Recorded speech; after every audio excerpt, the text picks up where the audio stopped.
Welcome to my season finale of the Love Mondays podcast. I've been so inspired by my guests and have decided to continue, but will not be as regular with my releases. My goal is to bring inspiring, authentic guests on the show who can have a profound impact on you, to help you love your Mondays and every other day even more, to be truly excited and intentional about life and how we live every single day. So today is a compilation of my first 11 episodes at such a fantastic time, such authentic guests with many different walks of life. So I had 8 CEOs or presidents. I had 2 founders of companies. I had 1 Buddhist monk. I had 3 best-selling authors, 1 professional soccer player and who now commentates, 1 personal trainer, and 1 principal of diversity, equity, and inclusion. They inspired me in so many different ways, but in some ways, there's so many common elements. So for a few examples, Howard Behar, he talked about choosing to make a connection between our work and the organization's purpose. He said, write it down and look at it frequently to connect yourself to the purpose. Thomas Dreyer talked about choosing our attitude every single day. He talked about the ripple effect. If you choose to have a great attitude, put a smile on your face, the ripple effect you have on others is massive. Michelle Catino talked about surrounding ourselves with leaders and mentors who inspire. She talked about how do we stop giving Mondays a bad rap. TGIM, thank God it's Monday, as she and Ann Gomez also said. Jim Alling talked about being intentionally grateful.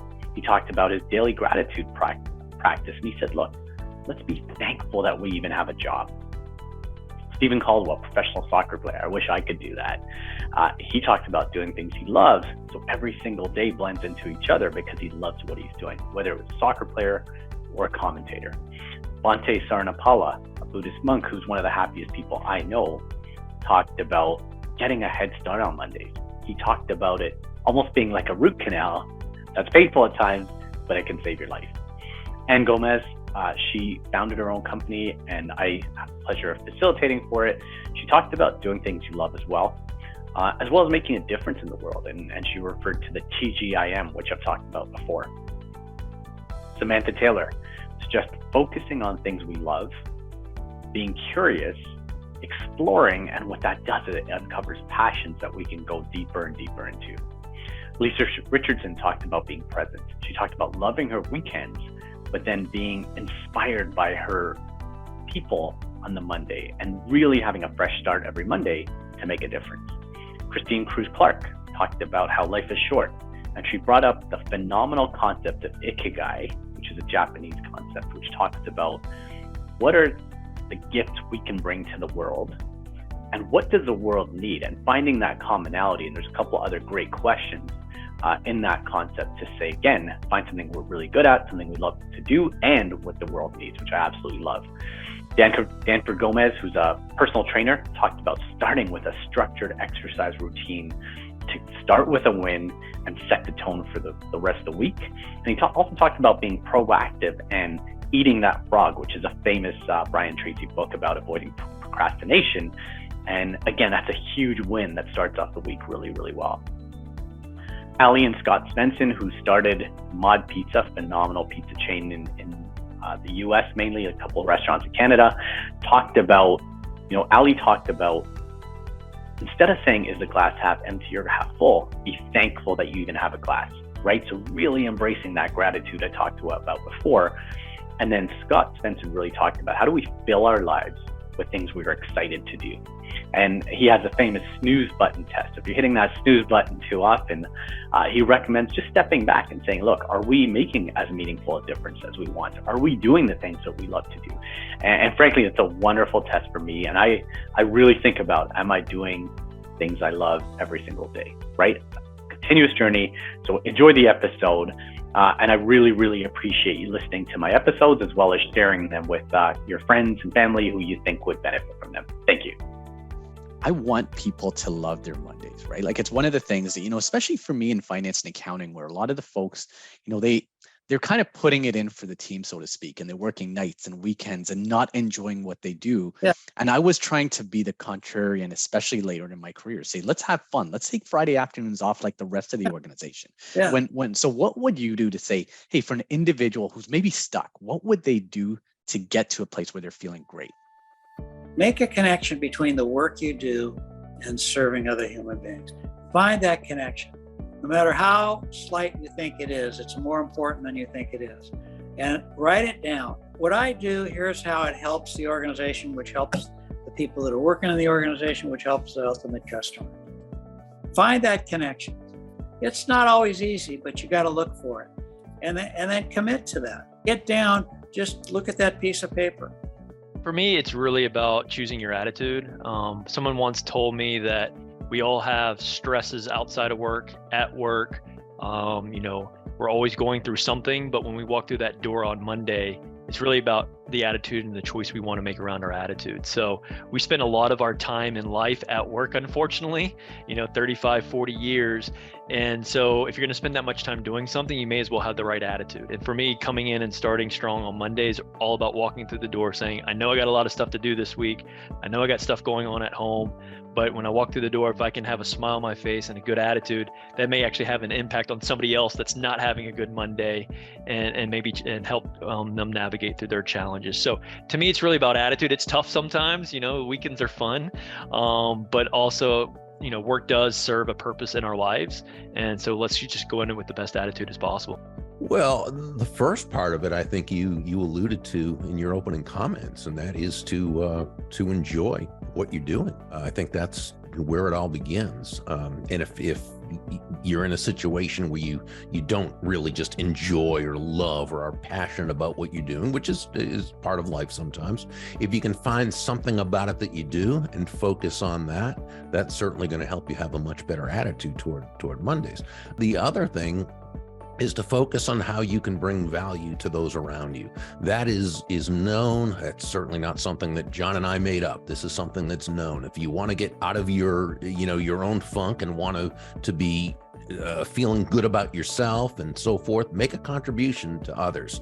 Ask how you can be of value to others, to the marketplace as a whole. And, as you do that, you start to enjoy yourself and you enjoy your world a lot more.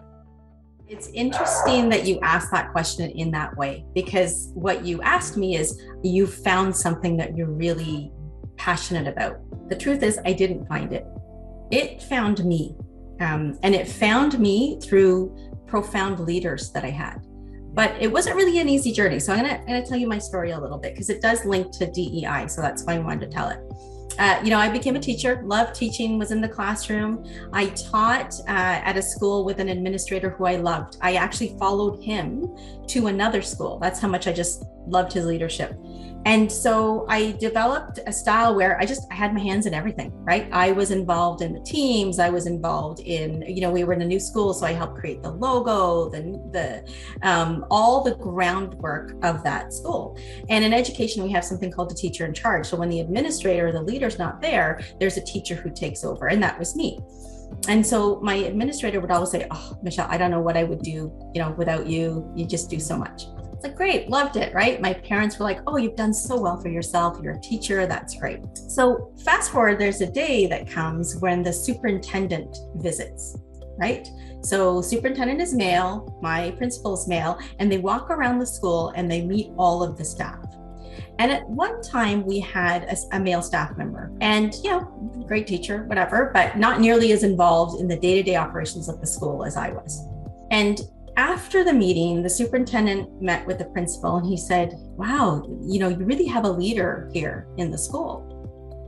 And the administrator said, "Well, tell me more." And he's like, "Yeah, the gentleman that's teaching on the second floor, have you ever talked to him about being a principal?" And it was interesting because at that time you sort of had to be tapped, right? Someone would have to come to you and say, "Hey, is it something you're interested in?" So, and I was like, "Yeah, whoa, great. That's great for that person." Again, never thought about it for myself. About 6 months later, we had a vice principal come to the school. They joined us at the school. The vice principal is a female.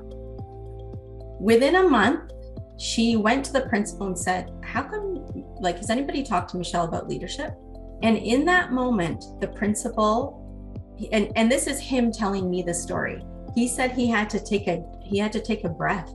He had to pause, because although he knew everything I was capable of, he never saw me in that role. It could be because I was female. There were not a lot of female principals at that time. There were not a lot of racialized principals at that time. So I don't know what it was, but he didn't see it. He recognized his bias in that moment. And from then on, he became my greatest champion. And so he found the role for me. He pushed me into it. But if it weren't for the intervention of that female vice principal who said, hey, you need to rethink the way you see your people, my trajectory would have been different. So I think as leaders, we have a profound opportunity to bring out the best in the people that we work with, but we have to be aware of our biases when we do that. And the last thing I want to say about, Mondays is, I was thinking about this. I'm like, it's kind of like the day that's discriminated against in the week.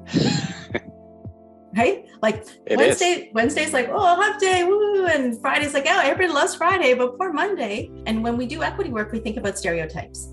And stereotypes are hearing the same message over and over and over again.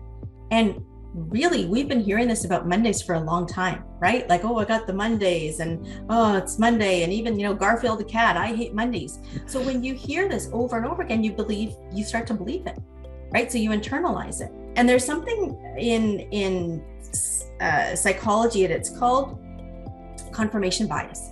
And what confirmation bias says is, if you have a theory, when you come across information that fits that theory, you recognize it and you add that to your arsenal of, oh, see, I told you. And if you come across information that doesn't match it, you dismiss it, right? So if we think about this in terms of, I hate Mondays, you have a bad day or something that happens during that day on a Monday is bad. You're like, oh, that's why I hate Mondays.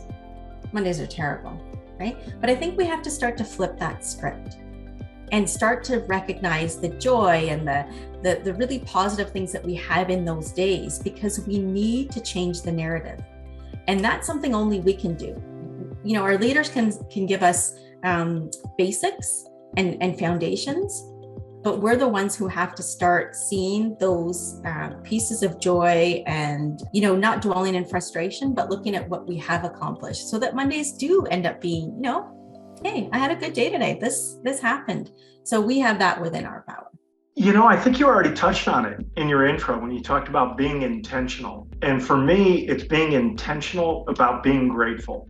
And you think about all the things that you can be grateful for, but think about it in your work environment starting out. Be grateful that you have a job. Be grateful that you found that job and that someone saw something in you, saw your talents, saw your experience, and said, I not only want to talk to this person, I want to bring this person onto my team and pay them for being on that team. And be grateful for the fact that every single day you show up, you have the opportunity to make that day and leave things in that place and those people you touch a little better than they were yesterday. You don't always take advantage of that, but be grateful you have the chance to make that difference for people, just a little bit of a positive difference. So I will tell you, Ron, I end every day. It's the last thing I do before I go to sleep.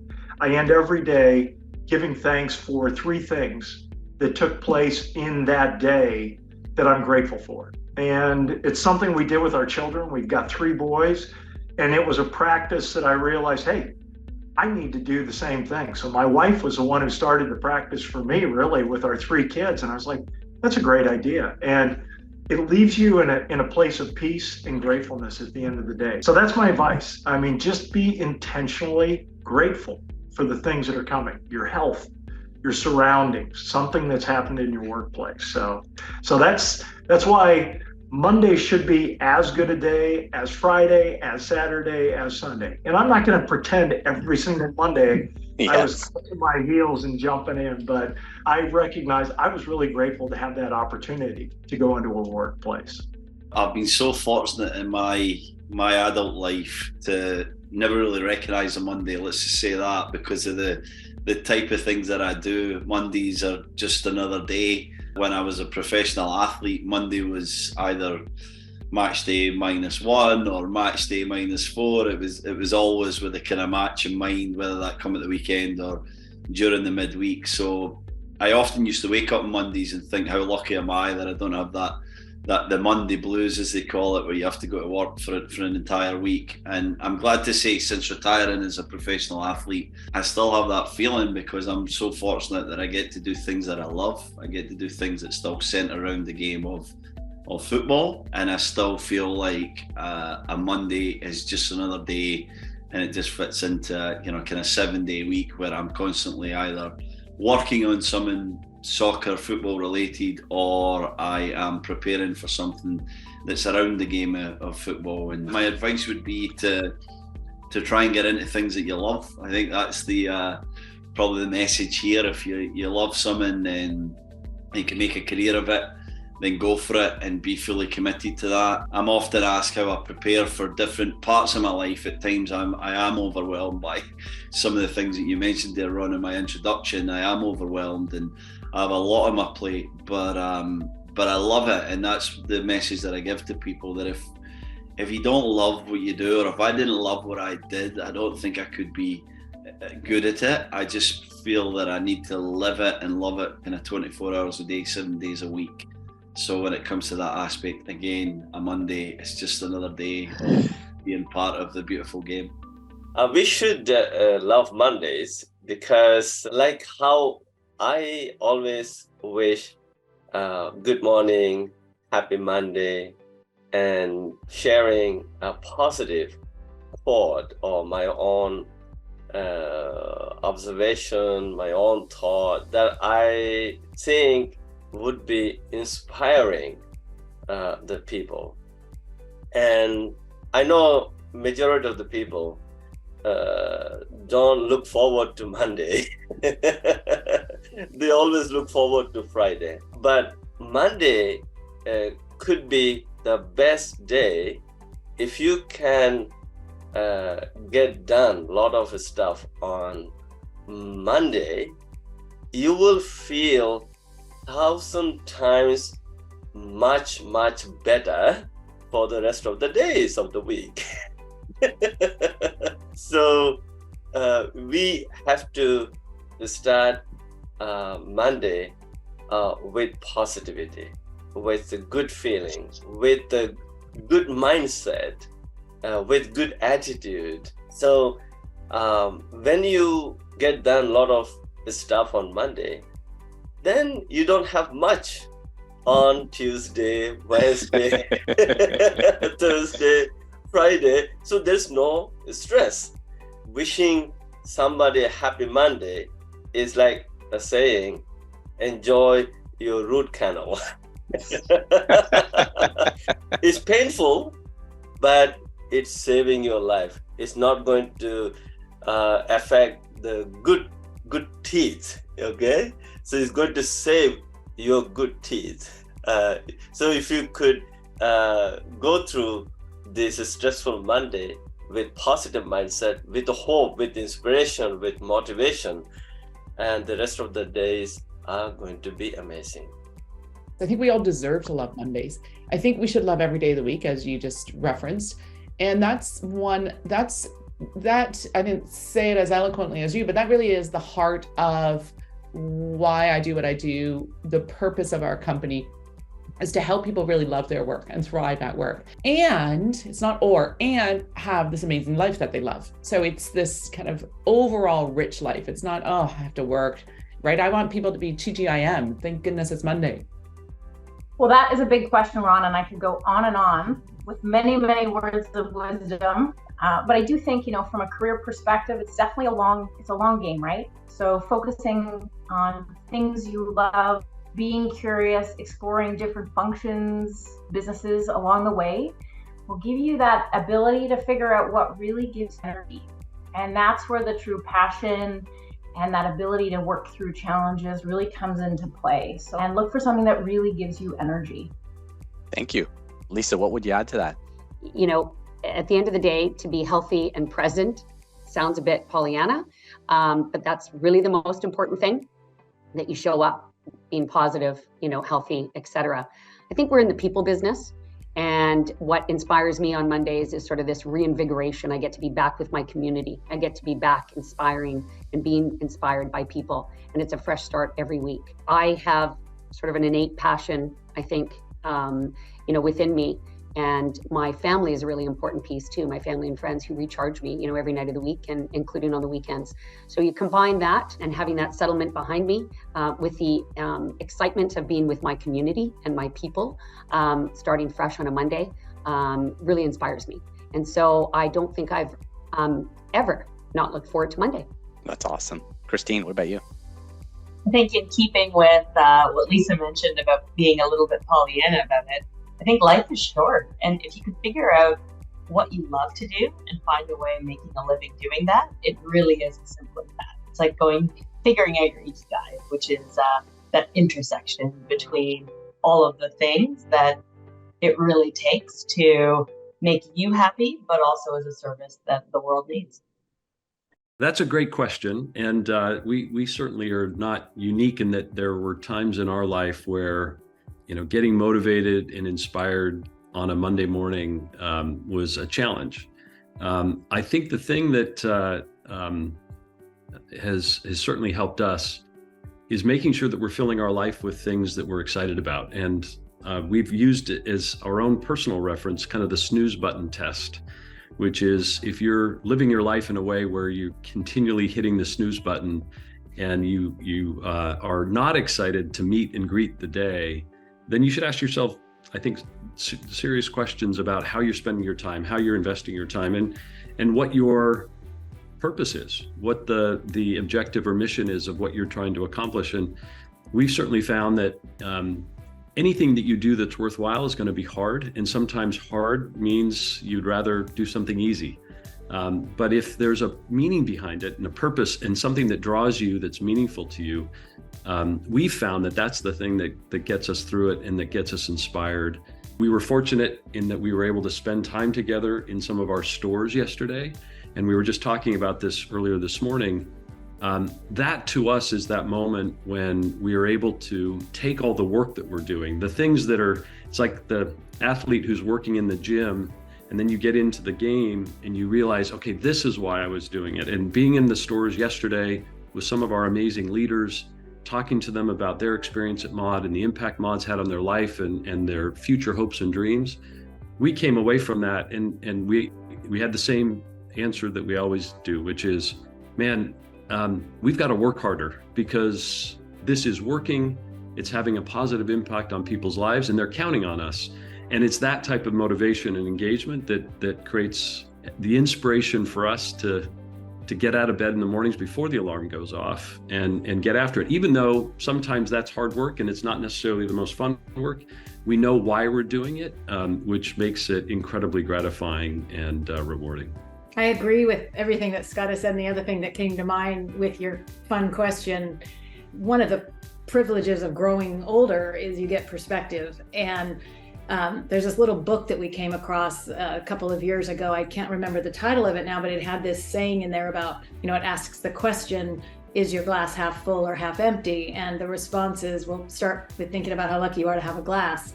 And it makes me think of the Monday thing too. I feel like we've arrived at a stage in life where definitely there was a grind element for many, many years where, like everybody, Monday could be hard. And I would say we're at the stage in life where we're starting to realize, how lucky to have a Monday. Yeah. And it changes how you think about things once you get to that stage. You're lucky to have a Monday. I really hope you enjoyed the compilation and look forward to sharing some more episodes. Thank you so much. If you are interested, please subscribe and please share. I would really appreciate that. Thank you and have a great Monday and every other day.